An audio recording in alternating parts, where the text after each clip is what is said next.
Okay, let's get started. I'm sure some people will be trickling in, but that's fine.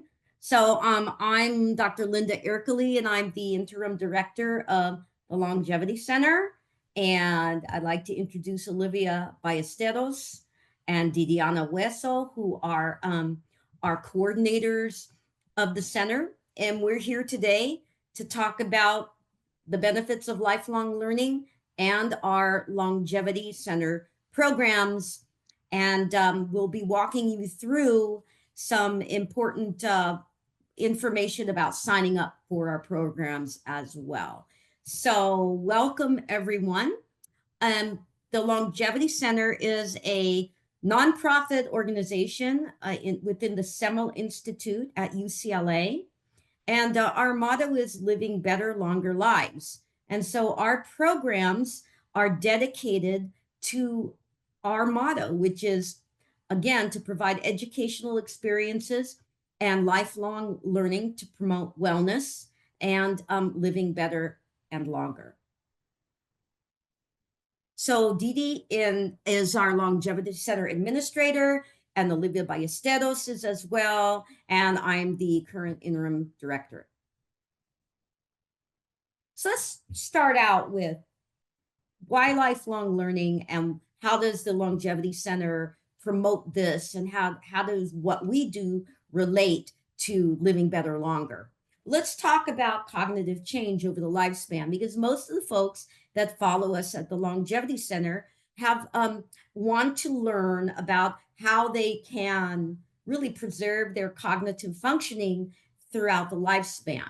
So let's talk about how we can think about cognitive functioning, which is our mental ability, right? For thinking, reasoning, memory, visual spatial types of abilities, language, and how quickly we process information that we see and hear and think about.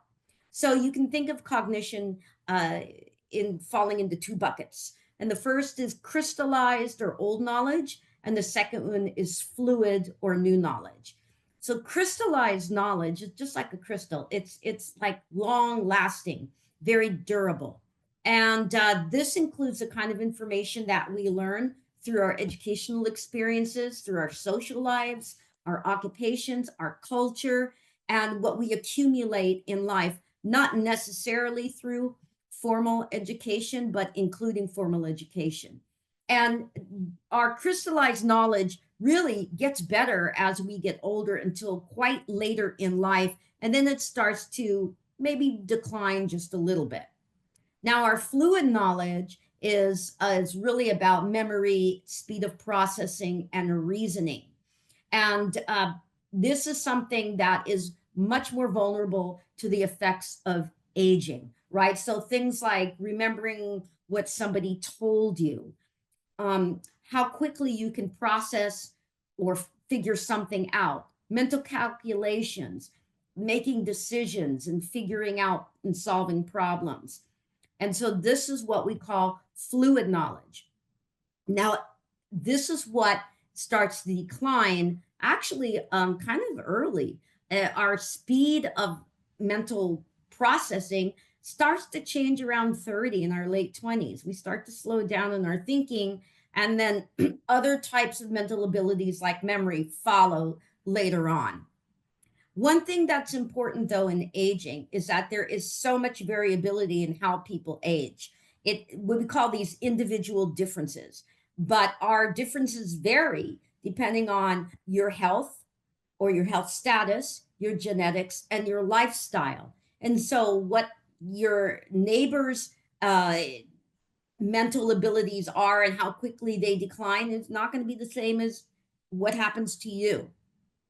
And this is good because this means that we can influence, right, our aging process, because a lot of it is related to lifestyle and disease state, and only some of it is related to genetics. So lifelong learning, when we say lifelong learning, we're thinking about learning throughout the lifespan, either something formal like what we learn in school or career programs, getting certificates, getting promotions, or non-formal, which would be non-vocational, not related to work, more holistic. And this is about what we're interested in learning. And these are enriching experiences, social engagement, and it can still be coursework as well, but it's not limited to that. So lifelong learning and learning in later life is crucial for active and healthy aging. And the good thing about lifelong learning is it can be inexpensive. We can often rely on volunteers to impart information to us. Unfortunately, the benefits are understudied. We don't focus enough on it to really know more about the benefits. We can tailor lifelong learning for individual groups, right? It can be offered in your neighborhood. You don't have to go to a university. And it's something that we definitely want to increase accessibility to, is to have lifelong learning accessible to as many people as possible. And so how does this relate to cognition is that what we're trying to do with these lifelong learning is really stave off cognitive decline. And so when you think about, here's a graphic depiction of what happens to our crystallized abilities. You can see here, it's the solid line on the bottom, how they start out low, and low meaning the performance, let's say, on a test. The lower means not as good, higher up here means better. So it starts out low, but it peaks around age 60, and then it starts to gradually decline. So with our fluid abilities, then these are great when we're younger, but you can see starting around 30, you see an inflection point in the graph, and it starts to decline, and it really declines around the mid 50s to mid 60s, especially after the mid 60s. So lifelong learning is important in staving off some of these changes that happen as we age. And it's going to definitely contribute to our crystallized abilities. So another thing that I want to emphasize is that as we get older, right, we gain something called wisdom. And this is a lot about crystallized knowledge, but it's our ability to interpret knowledge. It's ability that we've collected and give advice about. And these types of aspects of intelligence increase for a long time that we just saw on that graph. Now, our entire world, our population is aging. So if you look at this this graph, it shows blue is the year 2000 and red is the prospective prediction, right? 2050 of the actual percent of people over 60 in the world. And you can see that worldwide, it's over doubling in the entire world, and you can see it more than doubles in certain countries. So people are living longer. But what we know is as people are living longer, and you think about the average life expectancy across the world is somewhere around 73, but it varies from country to country, and it varies according to the industrialized versus non-industrialized countries, etc. But in general, you can see that as people live to be about 73 years of age, we have this phenomenon, which we call the health span lifespan gap. So what we're showing here is that even though people are living longer, their healthy years, the years where they live without chronic disease, is shorter by about 8 or 9 years, depending on which estimate you read about. But essentially, what it generally means is that the last 8 to 9 years of our lives are filled with chronic health problems, and we have a reduced quality of life because of that. If we think about a prime example is our memory. And so here, as we're younger, and this is cognitive function on the vertical axis, and higher means good, lower means not so good. And this is time on the horizontal axis. You can see that, for many years, of course, our cognition falls in the normal zone, and then it starts to change with age. But at some point, people start to develop dementia. Not everyone, but people do. Many people do. And that means that they can, those last years of their lives, they may live to be 85, 90, but they may spend the last 10 or even longer years of their lives with dementia. And so this is what we're trying to right stave off. And you can see the same pattern, for example, in heart disease and other disorders, where they come on in mid to later life, and then our life ends, but you live quite a while with those disorders, at least some people do, and the quality of those years is poor. So how does lifelong learning fit in? Well, lifelong learning is really crucial to wellness and well-being. It fosters independence in people, right? It's cognitively stimulating. It helps people be adaptable because they learn new things. It improves people's mental health through affecting their self-esteem, by helping with socialization, by helping people feel more empowered and confident. Absolutely, it's important for cognitive stimulation. And so this is how it benefits our health and wellness. Also, in lifelong learning, if we learn about ways to take better care of ourselves and how to live a lifestyle that helps us fight off disease, then again, it's very much going to affect our wellness overall. So you can think of it as lifelong learning is important to quality of life, physical health, emotional and mental health, and overall keeping us plugged in and up to date of what's going on socially, etc. So at the Longevity Center, our goals are, again, to promote lifelong learning, to offer programs that are enriching, that are cognitively stimulating. They promote wellness, social connections. Our programming is pretty accessible. A lot of it is free or reasonably priced. We also promote research, and it gives people a chance to confer with experts, because many of our programs are either taught by experts or we have experts on our webinars, and it helps in contributing to the narrowing of the health span lifespan gap. So let's talk about the menu of our programs. You can see we have several. We have senior scholars, we have memory training, we have a brain boot camp, we have assorted webinars.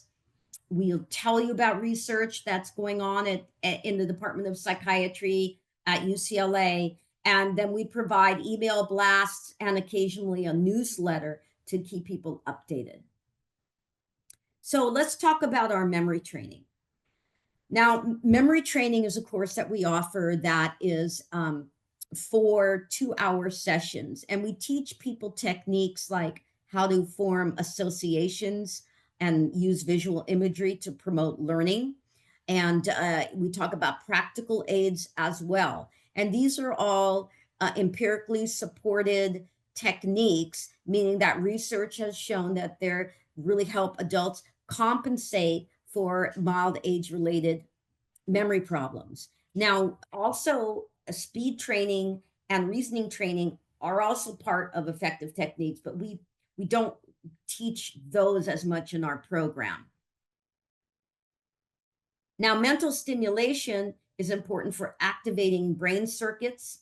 When we learn something new, we're actually changing the neurons in our brain. We're making more connections among them. It's associated with lower risk of dementia. And the benefits are great, especially if you start in earlier or midlife. Other things that are important to really strengthening and preserving brain connections is educational achievement. Bilingualism is protective. And we know that in our memory training, it's good to get occasional booster sessions so that you keep practicing the techniques. As long as you're practicing the techniques, you're going to feel the benefit from them. Now, who benefits from cognitive training? both young and older adults. Largely, people that are healthy benefit more. People with mild cognitive impairment, like pre-dementia, benefit from a lesser extent. People with cancer, like chemo brain or cancer-related cognitive impairment, they benefit from cognitive training. People who've had traumatic brain injury, schizophrenia, and depression. Generally, people that have neurodegenerative diseases like Alzheimer's disease, frontotemporal dementia, vascular dementia, they really show limited benefit. And that's because they really can't participate. They've completely lost or lost enough of, the brain reserve that they really can't engage in the training. So we do not recommend these types of programs for people who already have dementia or who have late mild cognitive impairment. So our classes are 4 weeks. Our average student, not 4 sessions, I should say. Sometimes we do 1 session a week. Sometimes we'll do two in a week. Our mean age of students is about 70, but we've had people up into the 90s. Our program is available nationwide and in a number of countries outside the US. We teach it remotely now. Ever since COVID, we have adapted all of our programs to be able to be taught over the internet.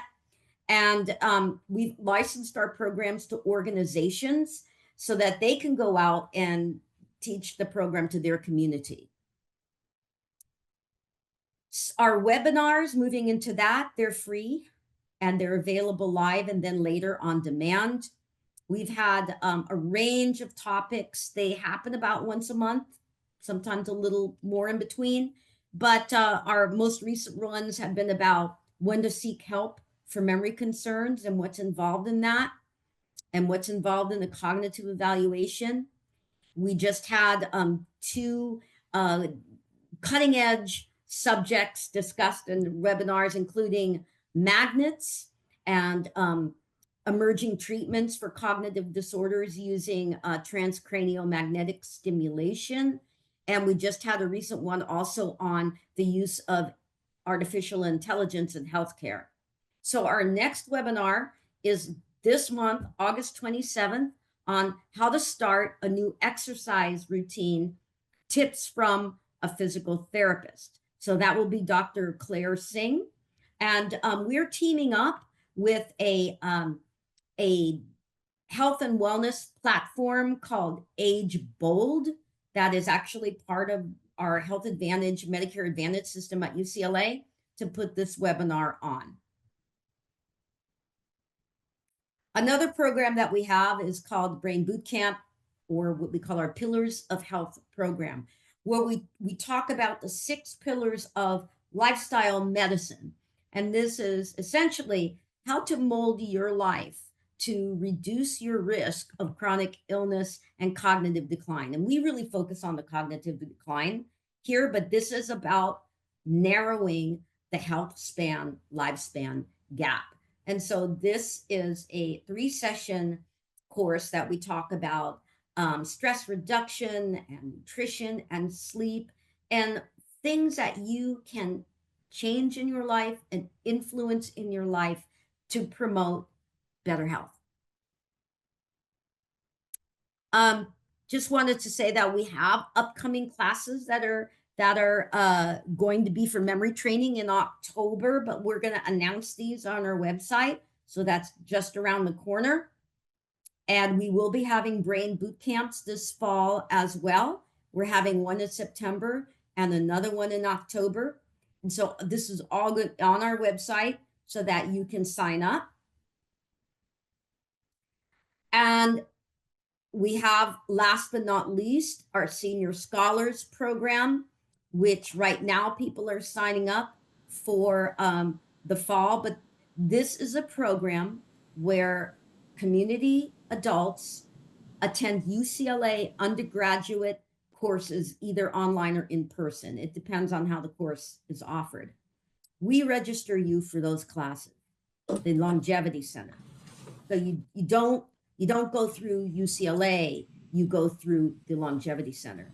And The professors that's who's teaching the class, UCLA professors. And so you have to contact the Longevity Center to register. And so we're going to tell you how to do that. And Olivia Ballesteros is going to take over and talk more about the program and how to register for those classes. Olivia, thank you. Thank you, Dr. Erkley. Hello, everyone, and thank you for joining us today. So I'm sure there's a lot of people already available with Senior Scholars Program, but we'll go a little bit into the details.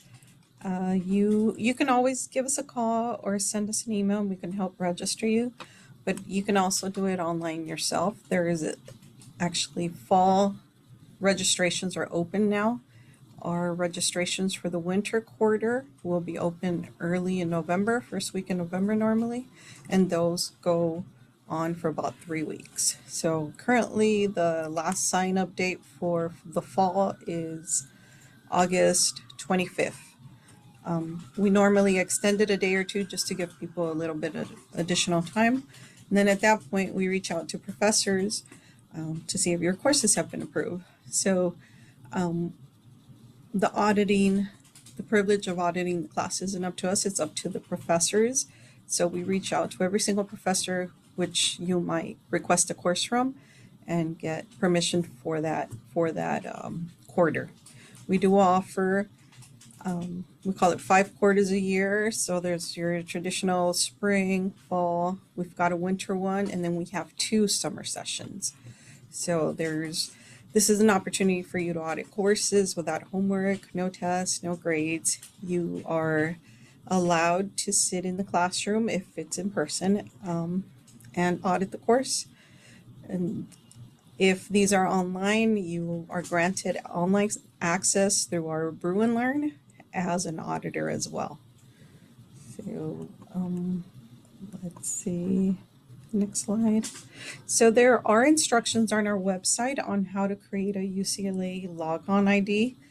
If you will only be going into classes on campus and are never going to access anything for that course online, you wouldn't need a UCLA logon ID.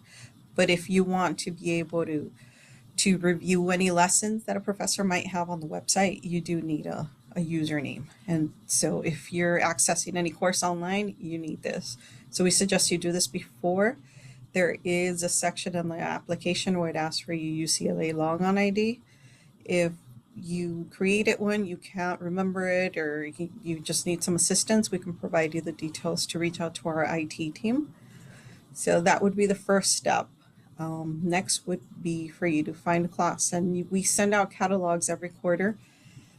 We create a condensed catalog based on the university's larger schedule.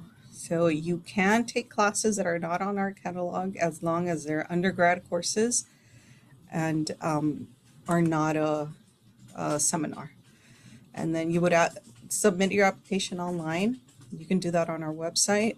We then request the approval from the professor, and then you will receive an approval notice a few weeks after the deadline closes. Now, sometimes we do find that we receive approvals the week that classes start, and I know this can get a little frustrating, but some professors just don't reply until they're back in their teaching schedule. So we do ask for some patience for that. If for some reason you do not get into a class and it was nothing, you did everything correct, we do grant you a full refund.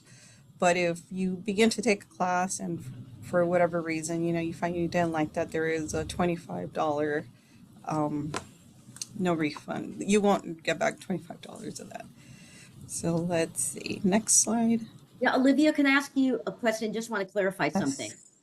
It's the Longevity Center that does the registration for the student, right? And so we are the ones who contact the professor directly, and it is the professor who ultimately gives the permission Right. for our students to take the class. Yes. So you would sign up online and then we reach out to the professors. So we ask that you do not reach out to professors individually. They're pretty good about getting back to us. So Yeah. this quarter, I believe I only had one that I didn't hear back from, and that might be for several reasons. We might not have the correct contact details. It happens. It doesn't happen often, but it does happen. But we do ask that you do not reach out to professors by yourself. That you do reach out through us. We'll reach out, and that just helps to maintain the program. What are some popular classes that people take? There's, I find people like Mhm. uh, art history. There's a few English courses, history courses, but art history seems to be very popular. I Yeah, I can't think think it of too, it any. goes along with what's going on in the world. So a lot of people like to learn about, theater arts. Some people want Right. to learn about politics. And so there's over 200, there's like, I don't know how many classes, 250 in our catalog alone, and quite a few more just in general, undergraduate courses that people can choose from. Right. Online, you can find the whole list of courses with the UCLA website. I also have people who want to learn French and they'll take like a beginning French class. Those classes are a little tougher to get into, but they do accept senior scholars from time to time. So, in case you're traveling and you want to take on a different language, that's also helpful. Okay, very good. Um, just to tell you other things that we have going on at the Longevity Center, we support research quite a bit at the in the Department of Psychiatry and sometimes in the Department of Neurology. So check our website for flyers about research studies, and they give you all the contact information and things that people are researching would be like brain stimulation, memory, there's one on agitation, which is the inability to relax in people who have dementia. And so check that out. We had a dietary habit survey. Thank you to the 155 people who filled that out, and it's still open. But essentially, we're our goal is to create a webinar on healthy eating for older adults, teaming up with the UCLA Teaching Kitchen here. And the upshot of the survey was about 78% of the people who responded are interested in learning how to eat for like a condition, a medical condition that they have. So trying to customize their diet more for to eat and be more healthy, right? So that is really what we wanted to know. But we found some really fascinating information about people's preferences, lots of vegetarians, lots of pescatarians and chicken eaters. We had like the UCLA, the people who responded uh, really have a broad variety of tastes, but are generally healthy eaters. What was great too is that the people who responded, a lot of them, 70% or more were from kind of LA, Santa Monica. We had quite a few people from Orange County, Ventura County, San Diego County, also respond, San Gabriel Valley, Pasadena area. We even had some folks from Northern California and Oregon respond. So whoever you are who are responding, thank you. And you can still respond and take the survey because we'll check back and update our results. We also encourage you to share your ideas. If there's something that you would like to see in programming, we'd like to hear from you. You can fund a project or a program. And so we have some projects that we would like to fund, a research project. And we have an email list. And we promise not to try to sell you anything on that email list, but we send it out about 1 or 2 times a month just to let you know like when's the upcoming webinar and some new research that is going on at the in the department. And so you can find this. These are some new projects. All of this on our website, which is at the bottom here. and visit us, see what's going on, take the survey if you want, and know that we have an upcoming study on, we're studying the effects of goosebumps, which is creating chills, emotionally based reactions, and depression. So this is a study that we're trying to fund, and it will be a pilot study coming up probably in the spring.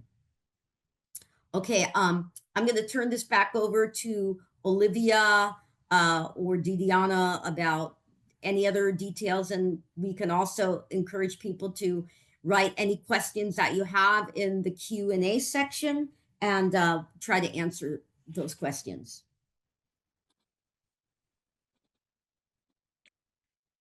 It looks like Dee Dee has answered a few questions, but if you have additional questions, please feel free to send them. I know there's a link on the where you Yeah. signed up where you can also send us your questions. We do have a few more pending to respond to. But if you would like to be a part of our email distribution list, you can go ahead and also send us an email, let us know, and we'll add you to the list where we send out any new classes that are going to be offered or new catalogs for the new quarters or anything like that. So did we answer the question? Well, our memory education class is free, and some are and some aren't. So our memory courses, our memory training, and our pillars of health are not free, but all of our webinars are free. And the prices are, everything is listed on our website. Yeah. So yeah, Olivia. Yeah. So the pricing has been changing in the last week, so there's still more updates to be made. So, but once the classes are posted, you will be able to see all the pricing. Yeah. Yeah, we can provide people with a copy of the slides. If I will have to turn them into PDFs, but we can do that. Thank you, Mark. Any other questions? We have a couple in there. Anything in our chat? I'm trying to anticipate some other questions that come up. Our wellness, our webinars. Oh yeah, if you have an idea of a topic that you would like us to cover in a webinar, let us know. We typically find experts to be part of these webinars. So essentially, they present their topic, and then we open up our webinar to the audience for Q&A. So we've had, if you look at our website, we post our webinars once they are available, so that they can be seen on demand, even if you can't make the webinar online at the time. So that's another piece of information that you should know. Anything else for anyone?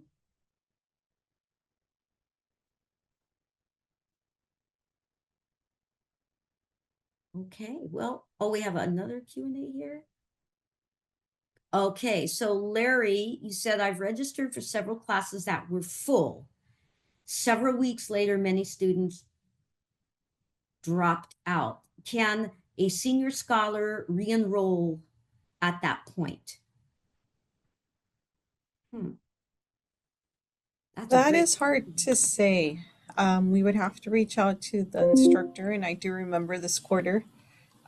There was quite a few people that wanted this class, but it does have to do with the availability in the beginning of the quarter and what the professor states. Yeah, You can always reach that's too out. bad. Yeah, people dropped out of the Beatles class. Why? But Students. Yeah, that was students. Like um, UCLA students. does our program collaborate with Ollie? No, we're a freestanding program at university. We aren't connected to OSHR. And we do have scholarships for people who have a limited income. We have a couple scholarships available for senior scholars to take a class during the quarter. So just reach out to our email address, and we can help you out with that.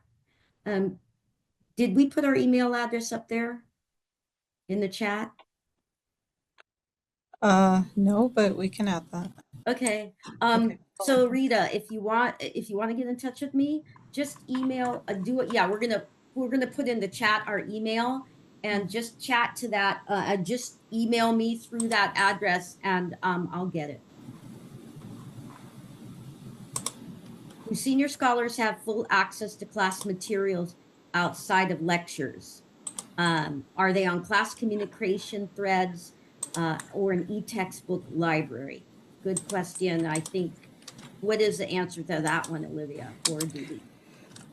I think it would vary by course, but in every professor in every class would be different.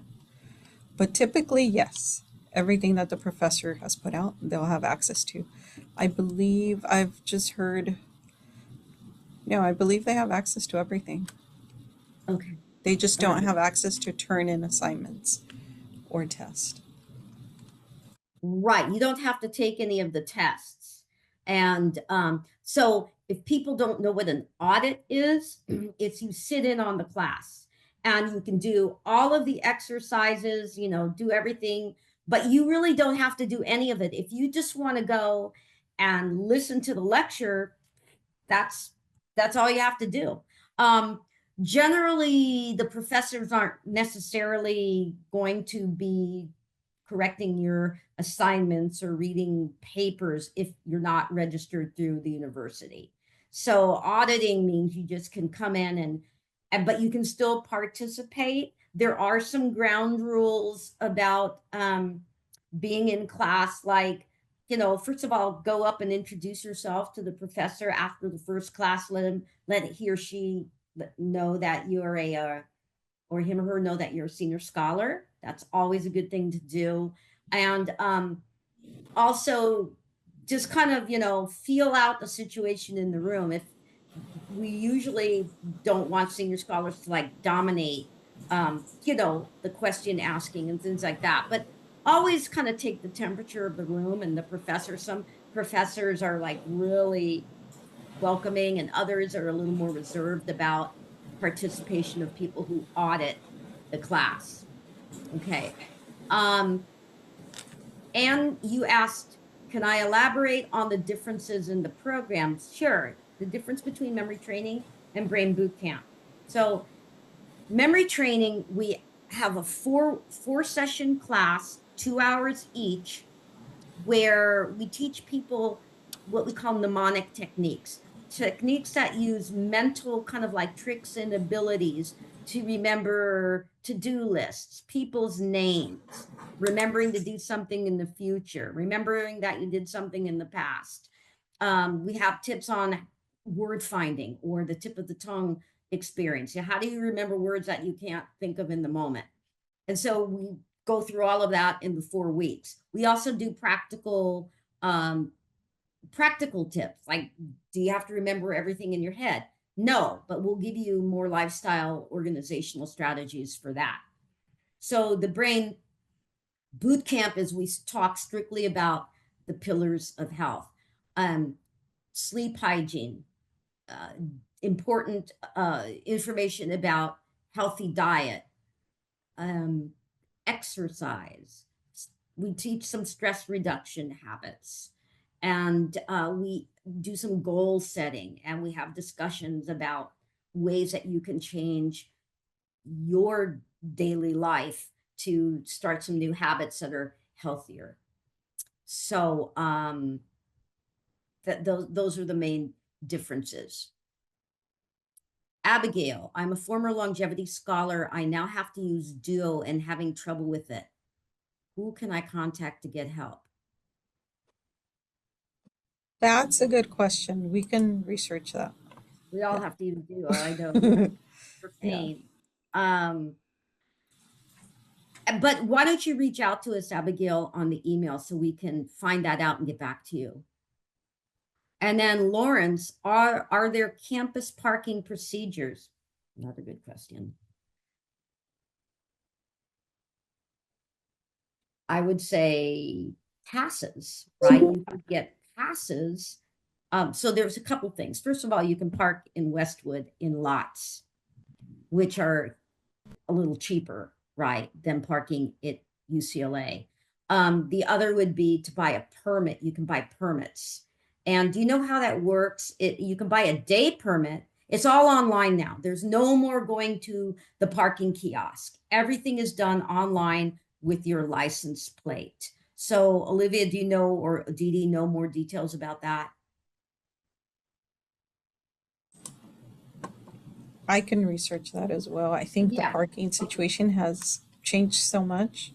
Um, I know you can purchase the day passes still, Yeah. right? So we usually recommend parking at the structure that's nearest the class that you're going to, because there's so many parking structures, and you don't want to walk all across campus for a class. But we can also research that and see if there's a somewhere where you can buy like a quarterly pass.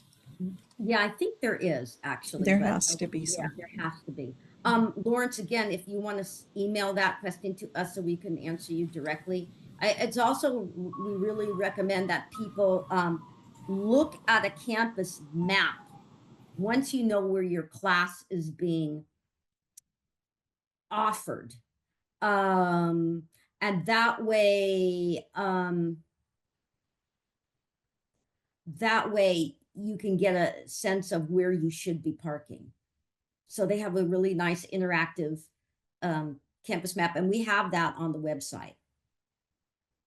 So somebody asked me, do I have a direct email? I do, but I really prefer, if you want to get a hold of me, to please do it through the main email. And people forward emails to me all the time. But if you're concerned about privacy, just don't put anything private in there, and just say, I'd like, to reach out to me, and kind of give me a little heads up about what it's about.